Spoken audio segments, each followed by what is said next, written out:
Hi, and welcome to the Mudutu Effect. This is the first episode, and myself, Matthew Lay, with the past team, and all the crazy inventions that you see in the background, and also the metaphysics. So, I have a long history on the metaphysical side and the occult side, and also electronics engineer as well. So, with that being said, a lot of times I get asked questions about what I do in the past team, or even outside of that, as me as an individual. With a face like this, you couldn't assume that it would be normal.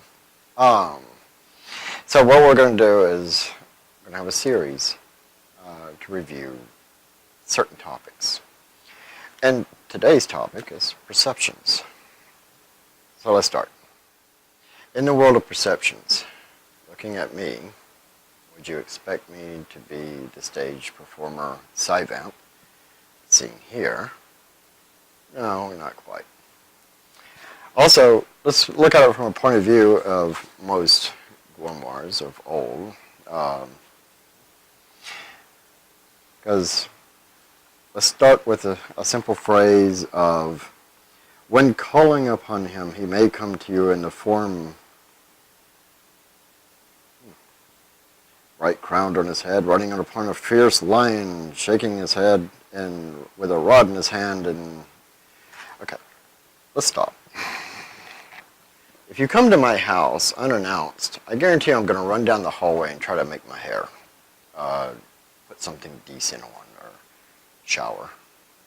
So a lot of times the concept of perceptions is what we see physically, or with our eyes, or even without our eyes, what we sense.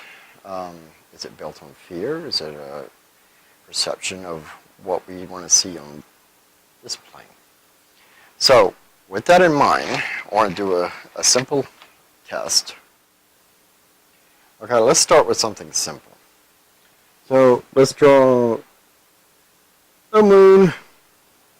I know, pardon my drawing. And let's draw a symbol for the sun. Okay, so I want to go from the sun to the moon in a traditional mannerism. The way most people draw the circles or walk the circles or everything. So, I'm going to draw a circle to connect these two. So, if you notice, I went clockwise to go to this point. Now, the point that I'm trying to make here is very important. Is the perception is I did this the right way. Could be from one view or another.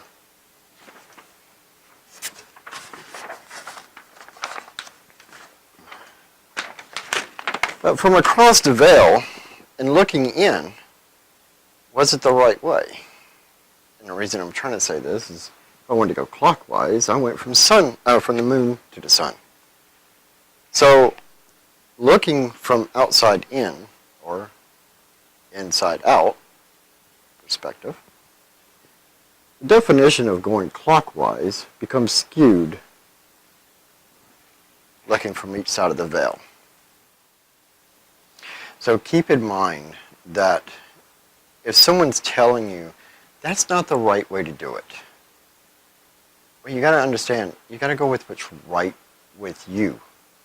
Now, this doesn't pertain to only metaphysics and magics and whatever else. If you see a person, they may look like they're glowing and having the most wonderful day, but you don't know the world that's going on inside. So once again, it becomes perceptions.